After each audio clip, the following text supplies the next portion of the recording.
What is going on, everybody? Welcome to a very special episode of Yami Noob. Today we are taking the Triumph Daytona 765 Moto2 on track and comparing it against my 675R race bike. Stay tuned, it's gonna be a good one.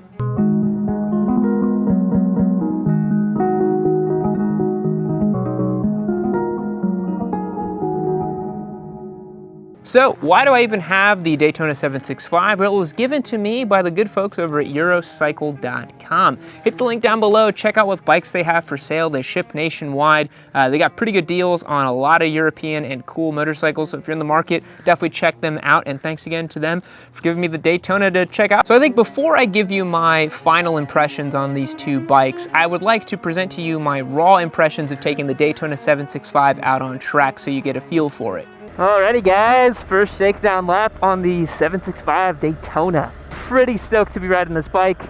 It is bone stock, barely any mileage on it. No tank grips, which is a bit of a bummer. We're gonna work around that though, no big deal. Not a super big deal for it. Standard shift, Brembo style lemmas up front, feeling good. We'll see about this mid-range torque. It's on Pirelli Supercorsa SPs, I believe. Alright, so all we're doing right now is going to be building some heat in these tires. We have an auto blip, which is very good. Oh, it just feels so fresh. Oh my god.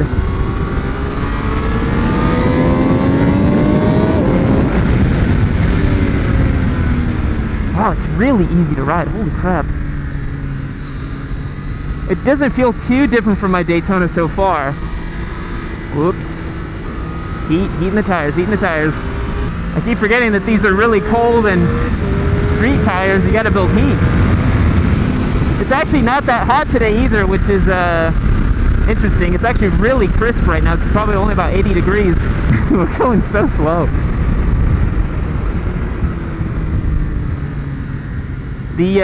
I've been riding slicks on my Daytona, so the front end on this bike feels super different than that. It doesn't feel like it's just on rails, you know? Second gear here. The gearing feels about the same, honestly. But here's the difference.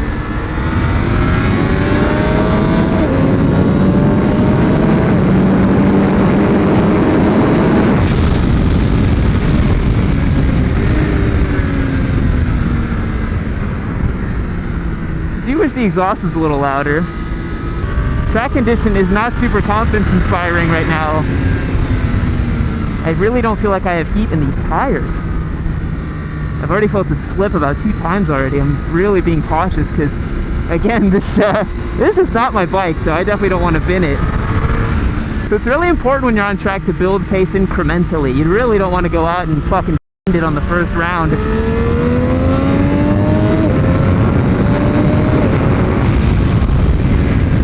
It feels so strong in the mid-range. Holy moly.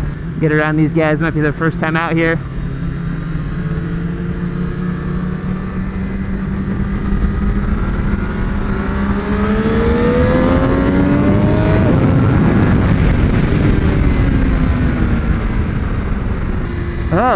This tire feels a little funny on the edge.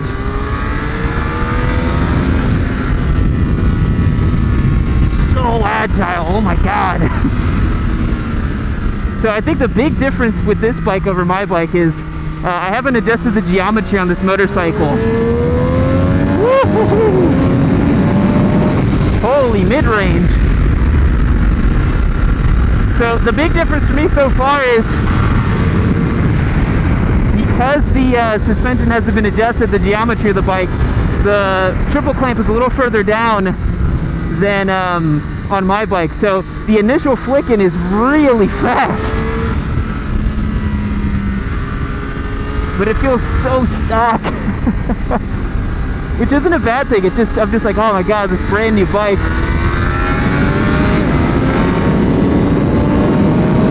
Top end feels the same, honestly. You run up on that rev limiter so fast though. Yeah, I remember why I adjusted the geometry on my bike. This twitchiness is not great. It's very flattering on the street because you're like, wow, this thing's just a rocket ship, you know? It flicks in so fast. I'm too high a gear. Go down one, blip it down, whatever.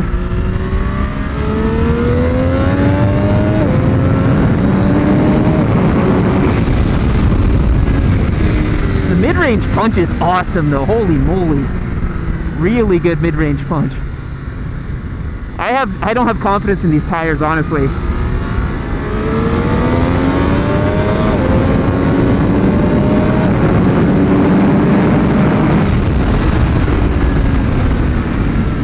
It didn't let me go down a gear. That sucked, so of course I blew that.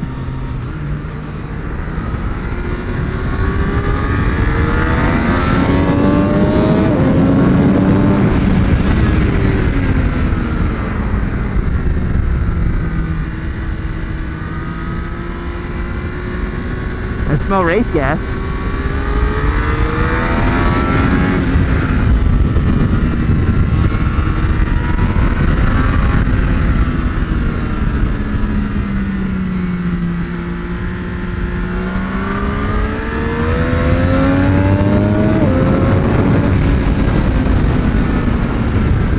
And we got a lot of traffic.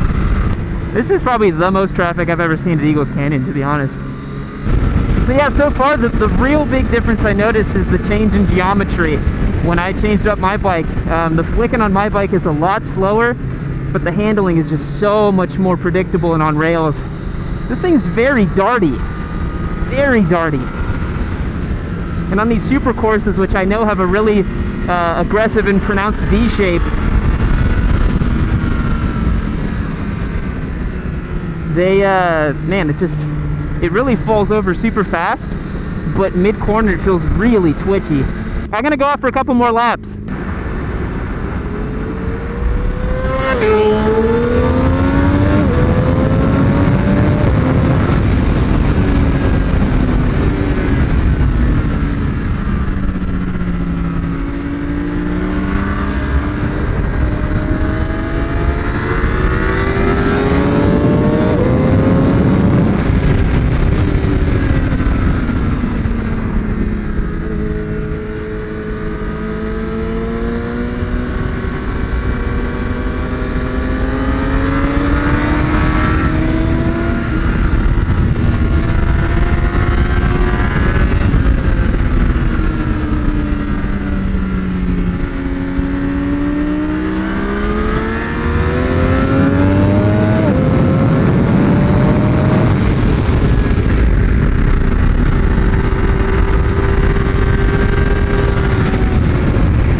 Just playing with Josh a little bit. That R6 pulls really good, man.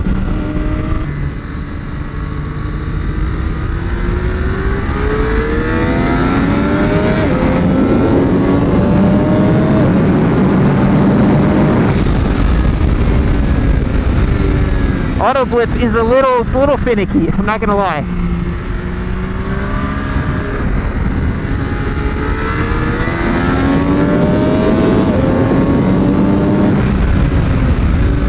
You gotta really stamp it down into the gear.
So a little bit of background on me when it comes to track days and racing. I've been doing track days since about 2016. I've done pretty close to 45 days with this machine in particular. I'm pretty much at the track every other weekend. I'm currently running the advanced level group for public track days, and I'm currently a novice racer in CMRA. So not bad. So I think the big thing that people notice between these two motorcycles is obviously the engine. The 765 has the big 765cc triple, whereas this has a 675cc. Does it feel any different? Yes, it does, and for a variety of reasons. Number one, the 765 doesn't rev as high as the 675R. And so what happens is it's geared about the same, but because it has more mid-range torque and it doesn't rev as high, it feels like you're blipping through the gears a lot faster. In reality, the 765 Daytona does feel like a naked bike's engine mated to a fully faired frame and clip-ons. That's basically how it feels. It doesn't feel like a traditional super sport in the sense that you probably are thinking, or if you're used to something like the 675R or an R6 or something like that. It doesn't rev as high as those kind of motorcycles, and that kind of puts it at a bit of a disadvantage in my opinion. The reason that super sport motorcycles rev so high is, number one, to make a lot of power at the top end because you're going to be revving it high, but also it's to give you a little bit more flexibility when it comes to corner and gear selection. So sometimes you kind of want to maybe go right up to the limiter for a certain corner and then maybe get it to the mid-range. It just gives you a little bit more wiggle room to kind of feel out the motorcycle. But what the 765 has that the 675R doesn't has is mid-range punch. That 765 engine pulls out of corners like you would not believe. It literally feels like a leader bike when you get it stand up off the apex. It's pretty good. The other big difference between these two motorcycles are the brakes. My motorcycle over here, this one has the Brembo package, the traditional Brembos that came with the 675R stock. But the new 765 Daytona comes with the Brembo Stylemas with the Brembo MCS Master Cylinder. It's a way nicer setup than what I have, and has just confirmed my decision to buy an RCS 19 for this motorcycle right here. The brakes feel super, super, super good on the 765. It's really, really nice. The other thing that you notice as well are the electronics. Previous motorcycles I've ridden on track that have electronics, things like the R1, the S1000RR, you don't even really feel them working very hard, because for you to be pushing a leader bike to really start cutting in and doing stuff, you gotta be riding pretty damn hard. So I didn't really even notice the electronics. But on the 765, because it's a middleweight, I feel a little bit more comfortable really railing on it and pushing it. I did feel the slide control kick in a couple times, and I saw some flashing on the dash, so it's kind of cool that it does that. But the 675R is a lot more analog, it's a lot more old school, and it just kind of, you have to work with it a little bit better. And so I think the big elephant in the room that people want to know is, was I faster on the 765 than the 675R? And the answer is no, but it's not because of what you think. It's not that the 675R is a faster motorcycle than the Daytona 765. It's just that I'm simply more comfortable with the 675R. This bike feels like home to me. I'm so used to the 675R platform. I know exactly what it's going to do. I know exactly how the engine feels. Everything is exactly known to me, and it's really easy to ride.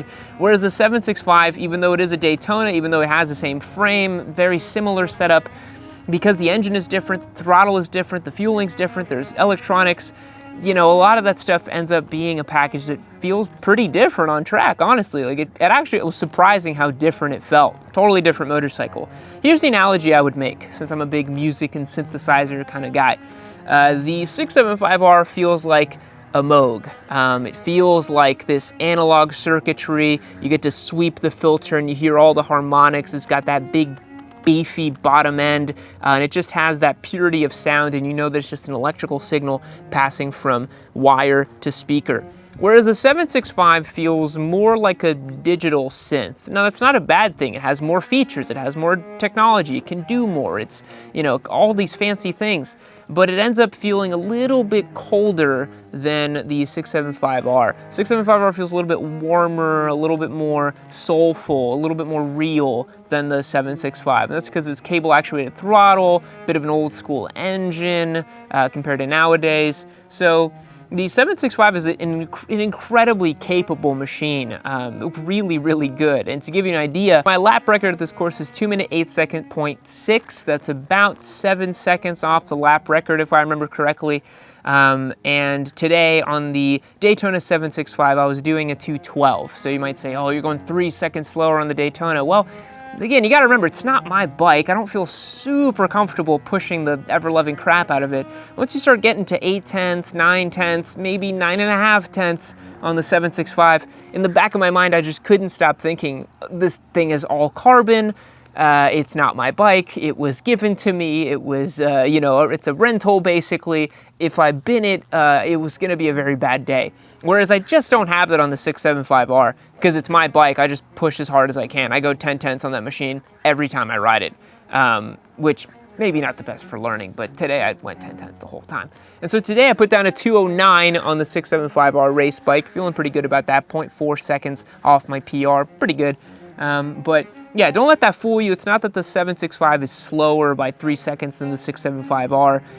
It's just that I'm super comfortable with my 675R. The other thing about the 675R is that it has slicks on it right now, so that definitely put it at an advantage over the Daytona 765 that has these Pirelli Supercorsa SPs, I believe they are. Very good track day tire, no shame about that. But it's not a slick, and it's just not gonna have the same characteristics as a slick. So yeah, what did I think of the 765 on track? It's got tremendous drive off the corners. It's a ton of fun to ride. My only quarrel with it is the auto blipper isn't as smooth as I'd like. On the R1, for example, that auto blipper just works super, super well. On the Daytona, you had to dig a little bit, you had to really push. It seemed like sometimes it didn't want to give you that gear down, even though I was asking for it. And the rev limiter is a little bit funky. I kind of wish it revved out a little bit higher, but maybe these are things you can address. I don't know. I think the 765 Daytona makes the perfect tool for someone who wants to have a super exclusive weekend ride that everyone can be jealous about. I had about 5 different people come up to me today asking what the hell was that Daytona because they saw the carbon fiber. And then once they realized it was a limited edition bike, they kind of started drooling all over it. It's a really cool thing to own. Everybody's looking at you. It's a really cool bike. It doesn't make a lot of sense as a competition machine because it doesn't fit in the category for the 600s. You'd have to always race it against the 1000s, which kind of sucks because it doesn't have the pulling power that a 1000 has. And it's, you know, not the best machine to learn on, I would say, because it has all those auto blippers and all those features and all that. It's not a machine you're going to be able to learn and progress and grow with, but as an exclusive weekend track day toy, you could do a lot worse, honestly. This thing's pretty slick, so thanks again to Eurocycle for giving me, and thanks for watching the video. It's now over. Oh, didn't see you there. Why don't you watch this video right over here while you're at it? Because this one's over, actually. There's nothing left to see. But if you click this one right here, you could keep watching your sweet Papa Yam on video. Here on the internet, on YouTube. Click the video. Do it.